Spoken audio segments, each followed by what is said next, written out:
Olá, sou o Dr. Cláudio Silveira, médico oftalmologista. Sou doutor em medicina pela Unifesp.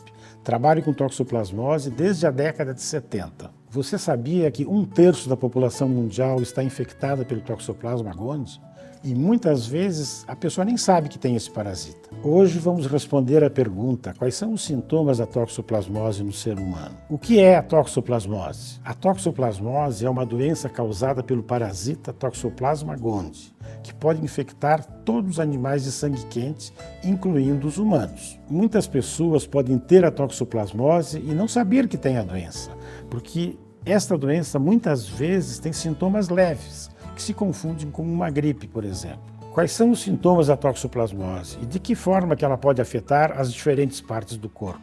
A toxoplasmose pode causar sintomas leves, como dor muscular, fadiga, dor de cabeça, febre e presença de ínguas, principalmente as ínguas cervicais localizadas no pescoço.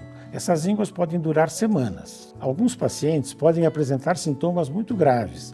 Isso porque a doença pode afetar vários órgãos simultaneamente, como, por exemplo, pulmões e fígado. Além disso, o coração também pode ser afetado. Nós tivemos um caso, por exemplo, na nossa clínica, em que um paciente foi atendido como se ele tivesse tido um infarto.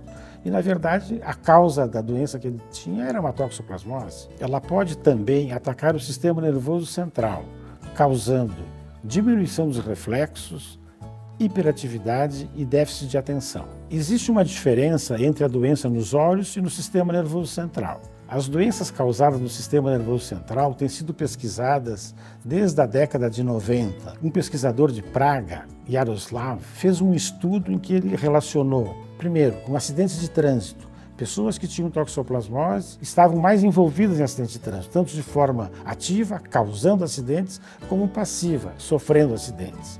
Então, isso porque haveria uma diminuição dos reflexos da pessoa. Mas ele foi mais longe. Ele estudou em ratos e viu que o comportamento dos ratos era modificado. Com uma grande curiosidade, o rato perderia o medo do cheiro de urina do gato e se entregaria para o gato. Aí o gato come o rato e, dessa forma, o toxoplasma faz o seu ciclo de reprodução sexuada, que só é feito no intestino do gato e dos felídeos. Isso seria muito fascinante, essa manipulação do toxoplasma, mas nós precisamos ter certeza que isso realmente ocorre. O que existe é uma correlação entre doenças do sistema nervoso central e o toxoplasma, mas correlação e causação têm uma diferença. Falta um elo ainda para que a gente tenha certeza disso. Já em relação aos olhos, a situação é diferente. Nós sabemos que a causa daquela lesão é realmente a toxoplasmose. Então existe uma razão para que se trate especificamente a doença. Existem pessoas mais propensas a adquirir a toxoplasmose? A toxoplasmose é uma doença muito democrática, qualquer pessoa pode adquirir. Existem 2 fatores que podem influenciar na aquisição da doença. Um é a cepa do parasita e o outro é o perfil genético do hospedeiro. Dependendo da cepa do parasita, o paciente pode ter uma doença mais ou menos grave. Temos também fatores epidemiológicos. Vamos comparar o Brasil. No Norte e Nordeste se consome carne de forma diferente que no Sul. No Sul tem mais toxoplasmose que no Norte. Por quê? Se sabe que a toxoplasmose pode ser transmitida por carne que não foi bem cozida. E é isso que acontece. Aqui, nos minifúndios, existe a preparação dos embutidos, que são os salames e as linguiças, que são consumidos sem serem cozidos. Isso aumenta a nossa chance de adquirir a toxoplasmose e justifica por que nós temos mais doença no sul do Brasil do que no norte e nordeste do país. Como eles consomem isso quase que diariamente, eles vão ter mais chances de se contaminar e de se recontaminar e, consequentemente, vão ter mais toxoplasmose. Por que várias pessoas entram em contato com o toxoplasma e só algumas pegam toxoplasmose? Aí entram particularidades relacionadas ao sistema imunológico de cada pessoa. Outro fator importante é a imunossupressão. Vamos usar o exemplo de um caso de transplante cardíaco. O paciente foi transplantado e tomou remédios imunossupressores, que é o que se usa, para não rejeitar o coração. Só que esses remédios, além de fazer o que tem que fazer, eles diminuem muito as defesas. O sistema imunológico do paciente fica reduzido. E uma toxoplasmose que esteja latente pode abrir e aí entrar em atividade. E foi o que aconteceu. E o paciente terminou ficando cego dos 2 olhos. Como a toxoplasmose afeta os olhos? A lesão que o toxoplasma causa no olho na retina é a retinoconoidite. Tem esse nome porque atinge inicialmente a primeira camada, que é a retina, e depois se estende para outra camada, que é a coroide. Para entender quais são as consequências da toxoplasmose no olho, vamos primeiro ver como é a estrutura de um olho normal. Aqui nessa imagem que você está vendo, se observa uma área mais clara, que é o nervo óptico, e uma área escura, que é a mácula, e em torno dela uma área avermelhada, que é a própria retina, normal. Nessa imagem nós podemos ver nervo óptico e mácula, e abaixo delas uma lesão branco-amarelada, que é a própria lesão que o toxoplasma causa dentro do olho. Nessa imagem nós podemos ver uma lesão branco-amarelada.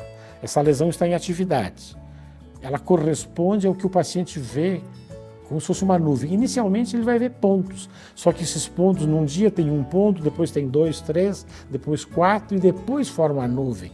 E vai formar a nuvem quando a lesão já for maior. Aqui podemos ver uma lesão branco-amarelada, que para nós observando é como se fosse um farol no meio da neblina. A visão do paciente é borrada, porque ele tem muitas células inflamatórias no líquido do olho. Aqui podemos ver lesões cicatrizadas, com aspecto pigmentado, tem áreas pretas, e podemos ver lesões branco-amareladas. Na verdade, são múltiplas lesões branco-amareladas. Isso caracteriza uma lesão muito grave. Esse paciente pode ter dor, pode ter sensibilidade à luz, tem desconforto e a visão também é muito comprometida. Esse olho tem uma visão muito baixa.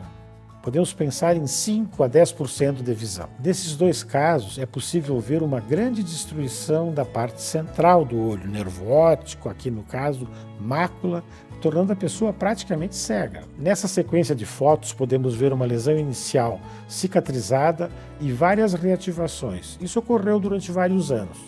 Esse paciente sempre foi tratado de forma adequada e terminou com a última lesão já cicatrizada e não perdeu visão. A visão desse paciente é praticamente 100%, mostrando que é possível, em muitos casos, controlar a doença e evitar a perda da visão.